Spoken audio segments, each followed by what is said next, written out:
Hey there, Danny here. Welcome to my ramblings. Sorry I haven't been back in a couple of days, but, well,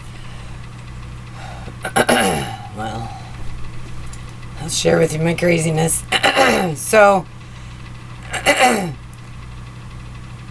I'm on a tight budget.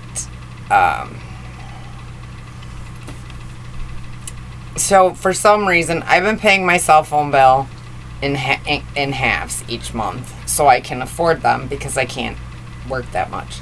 So at this point, I thought that I had a cell phone bill that was going to come out today, the 19th. So last night I busted my butt and stayed out until almost midnight so I could come up with the money so it would be in my account. And then after I got off work, I realized it didn't matter. Not coming out until the 23rd.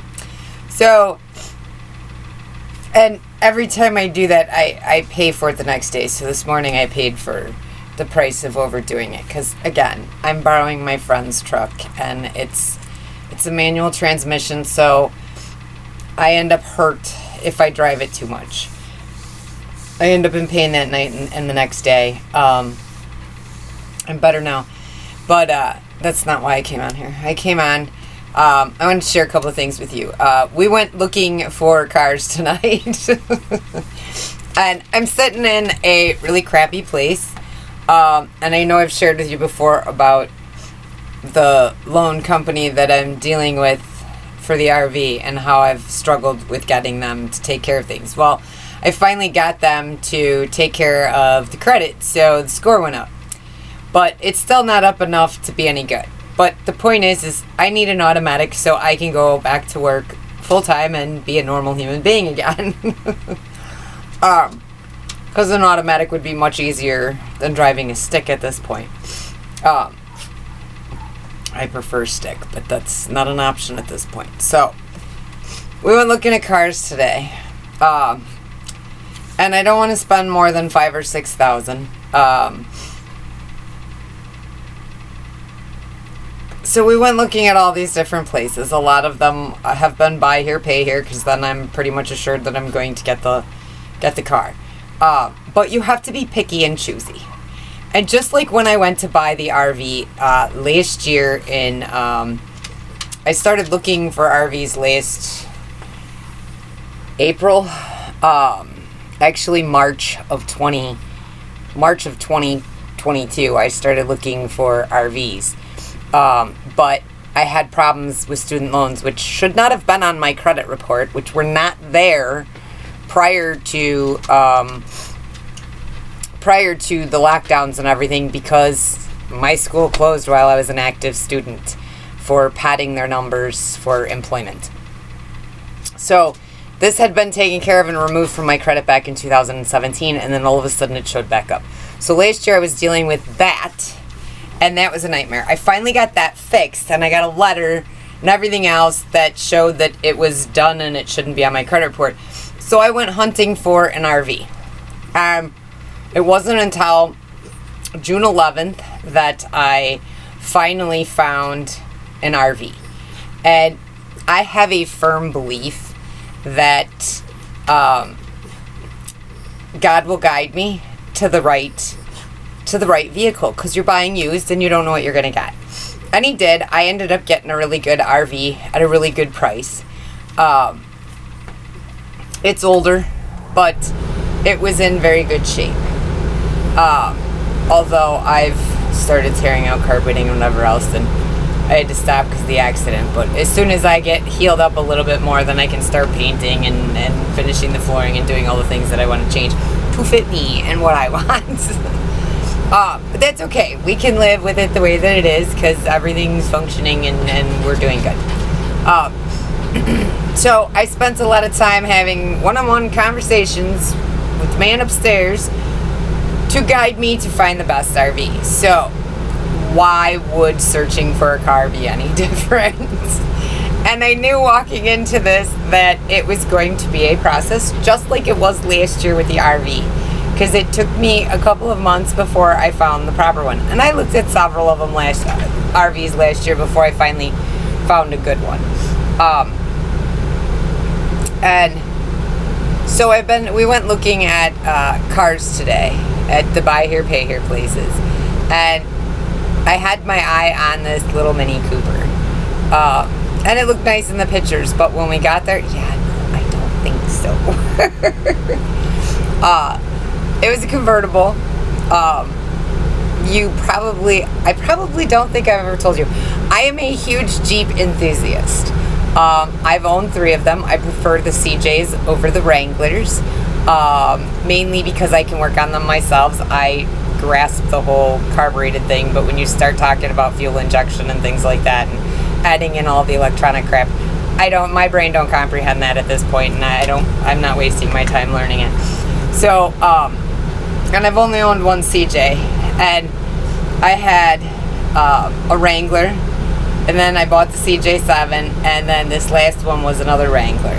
And the Wranglers are very nice. I'm not saying anything against them, but I just prefer the CJs. They're the original Jeeps and AMC. I love them. Anyways, the one thing that I love them, and usually that's why my hair used to be really long, because I could pull it back because I always kept the top and the doors off as much as I could. And I can't have that option because doing DoorDash, well, that's why I got rid of my Jeep Wrangler that I had, was because it didn't make sense doing DoorDash, so I traded it in on the Kia Rio. Well, now the Kia Rio is gone. I'm thinking, I kind of want a convertible because I'd like to have the wind in my hair. So, if I don't, that's okay. I'm not being picky. It is what it is. But if I have that option, then I'm going to try to take it. But if I don't, it's okay. It's whatever God wants me in, I will be in. So, we went and looked at this car, the convertible top. The minute we pulled up, I knew right away that, no, this isn't it. But let's check it out anyways. So, my friend Ed, who I borrow his truck, came with me. He heads for the engine first thing, and I head for the interior. I sit in it and make sure that it feels comfortable, and it's where I'm going to be comfortable in, because doing DoorDash, I spend a lot of time in the car, so I need to make sure that it's something comfortable that I'm going to enjoy. So,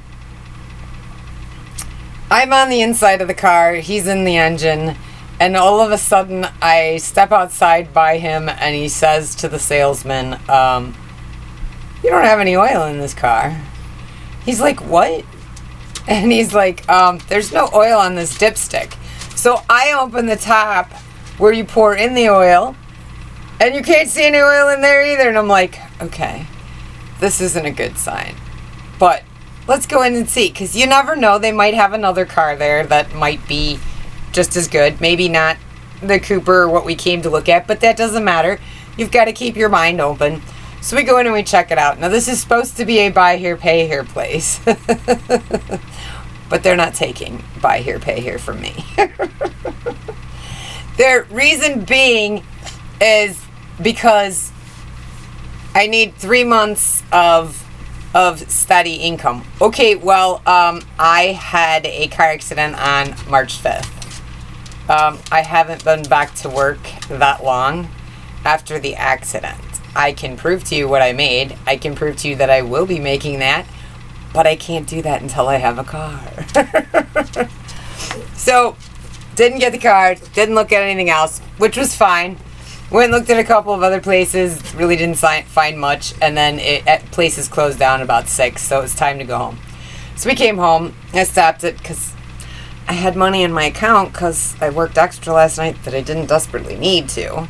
I could have done it over a period of a few days, but anyways, Tuesdays usually suck anyways, door dashing, so I stopped and got myself a nice little soda and some little snacks,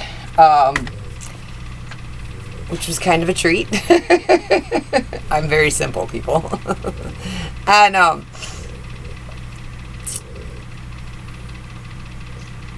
like I told my friend, I'm gonna know when we find the car that God has for me. The plan is I plan on getting a car and using that for what I need to, and then when settlement comes, I will pay that off and give that to my youngest son, who needs a car, and then I will go and buy myself a stick. I'll go buy a vehicle that I can flat tow behind this and take with me wherever I go. And then we'll hit the road.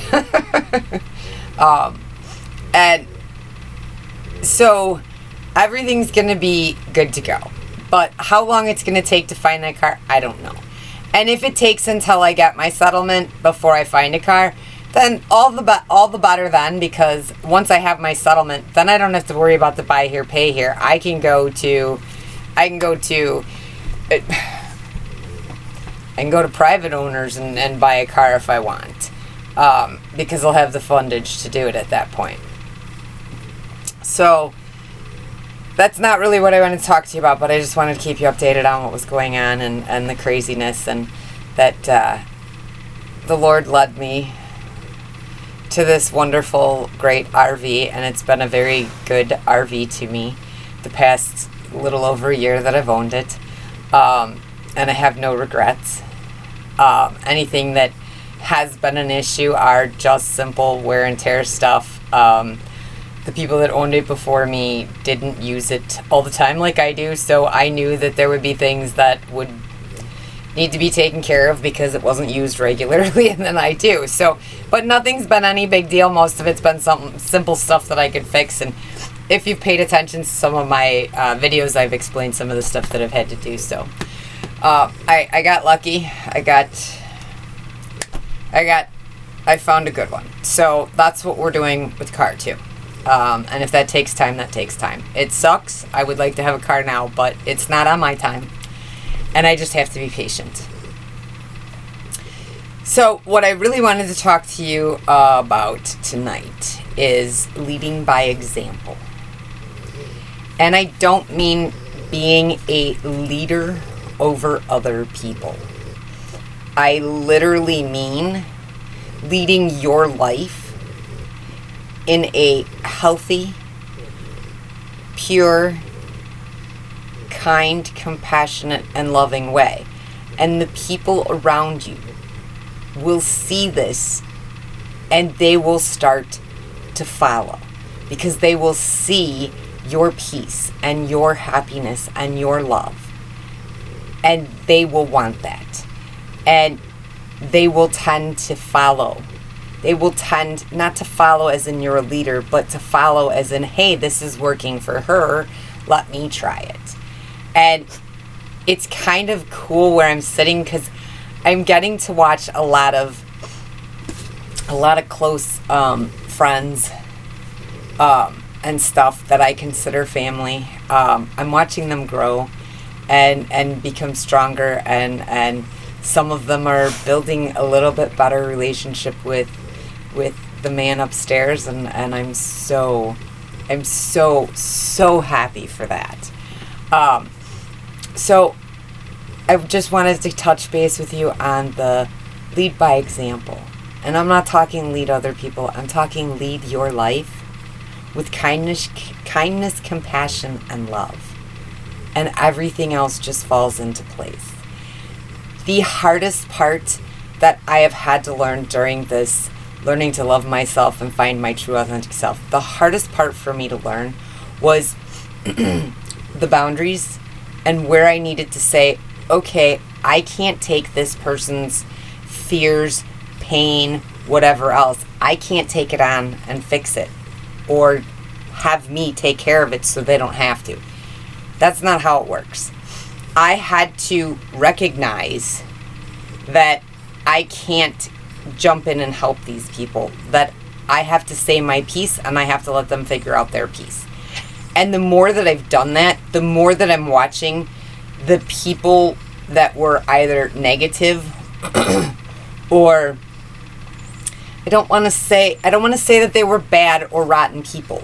But you know, the people that when you start talking about things that you want to do and they're going to tell you, oh, well, you know, I heard this, or oh, this, or oh, you know, the negative Nellies, kind of. Debbie Downers, whatever you want to call them. No offense, Debbie or Nellie.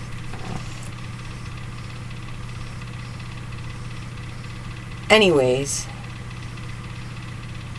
I just wanted to say that once you focus on you and you don't let them bring you down that rabbit hole, you start to watch them grow.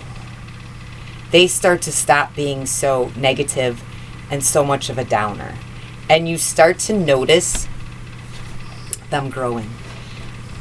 And then you start to look around and you're like, wow, all these people around me are starting to grow. And then you realize that you start to, because I've been doing these videos, and the people that are in my life and whatever else that I talk to them on a regular basis, like I would you guys, or anybody else. And I'm starting to notice that, wait a minute, at first I was like, they're starting to repeat things that I have said. And at first I was kind of like, well, that sounds kind of weird. But what I'm noticing is biting my tongue and just leading my life by example. I'm starting to see that all of these other people around me who were struggling with being negative and a downer, I'm starting to see that they're being a little bit more positive. They're starting to make a little bit better decisions for themselves. And I'm not doing it. They're doing it for themselves. And I make sure to tell them that I'm proud of them, that they're making progress and things like that.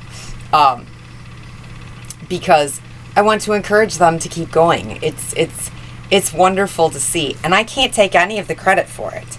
I'm just leading my life by example. And they're seeing my happiness and my peace and my growth. So that causes them to say, hey, wait, I want some of that too. And they're starting to get it. And it's amazing to watch. So my challenge to you guys is go out there and lead your life by example. Kindness, compassion, and love in everything that you do. And stay focused on, does this affect me? Do I have control over this? No. And if somebody else is afraid of something because of their fear, you can't take their fear on and say, oh, I don't want you to be afraid, so let me correct what I want. Don't do that. Don't do that. Because now you're making yourself small, and you shouldn't do that. So the challenge this week is to go ahead and lead by example with kindness, compassion, and love. Let me know how that turns out for you. I will be back in a couple of days. I've got a couple more cards to go look at tomorrow. And I'm still going to search the internet, and hopefully I will find something. Until I see you guys again, have a great couple of days. Love ya.